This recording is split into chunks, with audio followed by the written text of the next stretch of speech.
alaikum wa rahmatullahi wa barakatuhu. Daga nan masallacin manzon Allah sallallahu alaihi wasallam a garin Madina za mu nuna muku gidan tarihin da aka baje kolin alkurani mai girma a ainihin wannan wuri.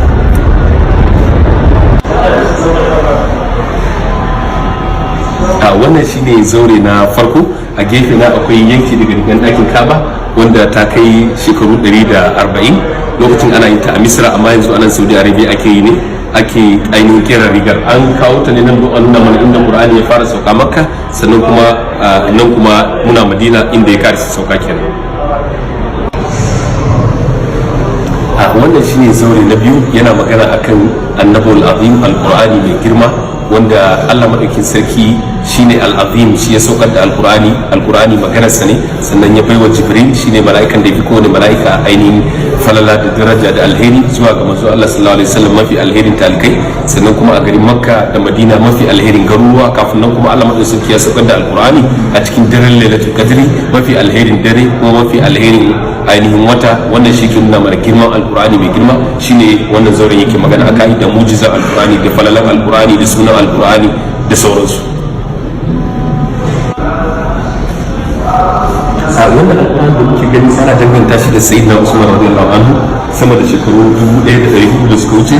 Duk da cewa original copy nashi yana kasar Istanbul, Turkiya, wannan photocopy ne. Kamar yadda aka sani lokacin da alƙur'ani yake sauka a zamanin manzo Allah sallallahu alaihi wasallam, manzo Allah sallallahu alaihi wasallam ya sa wasu daga cikin sahabbai suna rubuta abin da yake sauka. Waɗanda suka fi shahara daga cikin su akwai sayyidina Usman radiyallahu anhu, akwai Ali ibn Abi Talib, akwai Muawiya ibn Abi Sufyan, akwai Zaid ibn Thabit, akwai Ubay bin Ka'ab, akwai Abdullah ibn Sa'd ibn Abi Sar, akwai Az-Zubair ibn al-Awwam. Waɗannan su suka rubuta alqur'ani gaba ɗaya akan fatu, akan duwatsu, akan kasusuwa da ainihin ganyen dibino da sauransu. Bayan manzo Allah sallallahu alaihi wasallam ya bar duniya, an yaƙi na ridda da yawa daga cikin Laraba sun bar addinin musulunci, wanda ya sa hakan sayyidina Abubakar ya ainihin yaƙe su.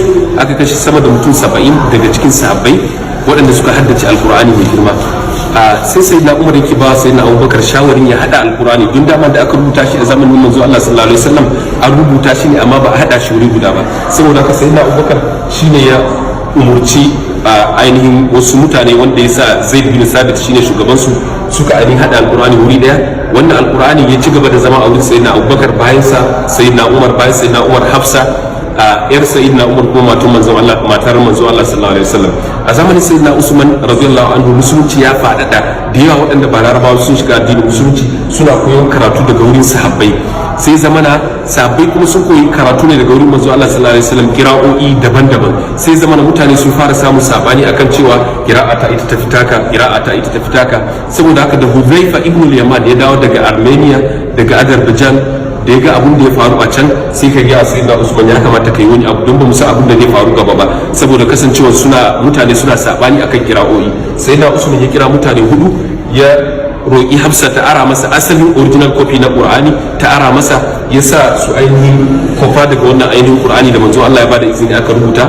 Waɗannan su ne Zaid ibn Thabit, wanda sakatare na manzon Allah sallallahu alaihi wasallam, yana daga cikin waɗanda suka rubuta wahayi, kuma dan mutanen Madina ne, al-Ansar ne shi. Sannan da mutane uku waɗanda suka yi hijira daga Makka, Quraysh, su ne Sa'id ibn al-As, da Abdurrahman ibn al-Haris ibn Hisham, da Abdullah ibn Zubair. Abdullah ibn Zubair babansa sakatare na manzon Allah sallallahu alaihi wasallam.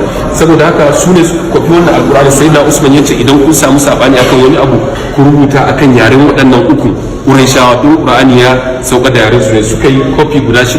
Sayyidina Usman ya rike kansa daya, shine ake gaya masa al-Imam. Ya je daya a Makka, ya tura daya ya rike kansa daya, ya aje daya a Madina, ya tura daya Makka, ya tura daya Kufa, ya tura daya Basra, ya tura daya Sham. Su ne guda 6 wanda ya rike ake gaya masa al-Imam. Sannan kuma ya kasance duk inda ya tura alqur'ani yakan tura da sahabi ne wanda bai karantar da mutane. Wannan ana cewa yana ɗaya daga cikin ƙwaya 6 da sayyidina Usman ya sa aka rubuta. Waɗannan ƙur'anin da muke gani, waɗannan guda 4 original copies ne. Wannan shekararsa 100 da wani abu, wannan ma shekararsa 100 da wani abu, wannan ma 100 da wani abu, wannan kuma shekararsa 700 da wani abu. Dukkan su original copies ne. Wanda ya rubuta wannan dan kasar Kashmir ne. Waɗannan guda 3 da muke gani a nan, wannan shekararsa 700 da wani abu, gashi nan 762, wannan shekararsa 891, wannan shekararsa 952. da wannan dukan su an rubuta su ne akan fata ta barewa.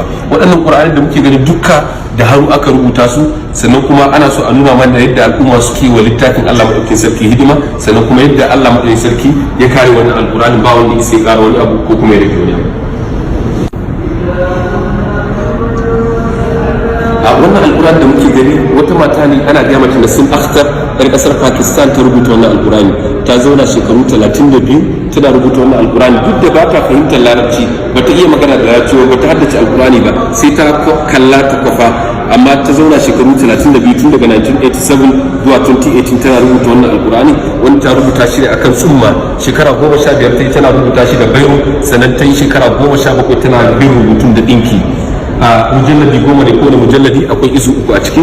Ba wanda ya ce a rayuwarka sai ka rubuta irin wannan alkurani, amma mafi karanci kai kokarin karanta alkurani, sauraro alkurani, fahimtar alkurani, haddace alkurani ko wani yanki daga cikin sa, aiki da alkurani, sannan ka sanya ɗabi'unka da halayenka su zama na alkurani, wanda shi zai sanya ka ya zama kai kana ɗaya daga cikin ahlul qur'ani, wanda manzo Allah sallallahu alaihi wasallam ya ce su ne mutanen Allah na musamman, Allah ya samu a cikin su.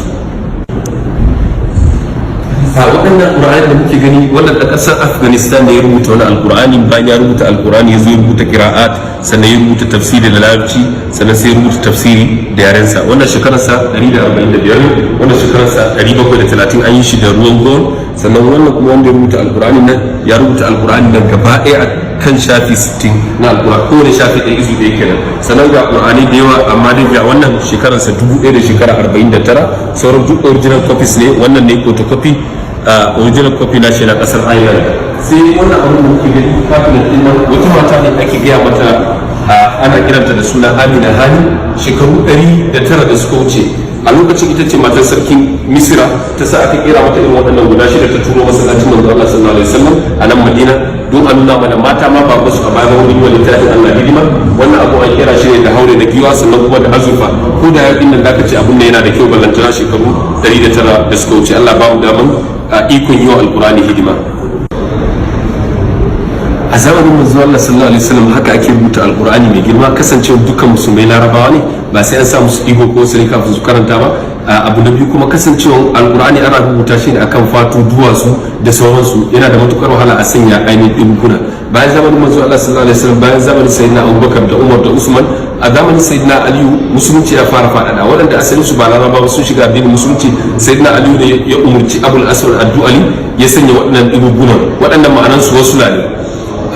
Bayan sayyidina Aliyu, bayan a zamanin Umayya, sai aka bambanta tsakanin kafun, shinun, nunun da sauransu. Sai zamana kuma yanzu diguguna sun yawa, saboda haka a zamanin Abbasiya sai aka canza diguguna na farko jajayen nan zuwa abin da muka sani yau. An gama komai, sai dai mu karanta ne ya rage. Allah ba mu damar iko karanta alkurani da fahimtarsa da haddace shi da aiki da shi. Assalamu alaikum wa rahmatullahi wa barakatuh.